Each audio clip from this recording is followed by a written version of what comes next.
Good morning everyone! Mag-aayos kami ng garden. So hopefully matanggal namin yung tree. Kami na lang ang gagawa kaysa bumayad pa. So ito yung tatanggalin namin. Yan. Yan. And then, ititrim ko na din to. Ititrim ko na din namin to. Kasi, ano naman siya ayan tutubo naman siya ulit.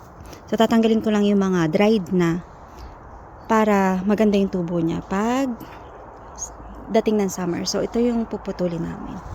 Ayan. So, sana makapasok kami dun sa loob kasi sobrang ano na niya, lakas niya. Ayan siya. Ayan. So, mamaya babalikan ko kayo.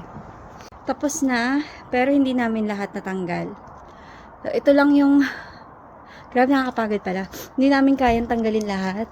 Kasi kulang din yung equipment namin at saka medyo risky. Kasi nga, yun nandito is yung rose hip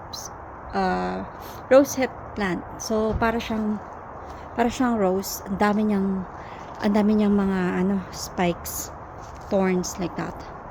Ayan, nalinis ko na ng konti. Grabe, sobrang lamig. Natanggalan ko na yung iba. Ayan, yung mga naput.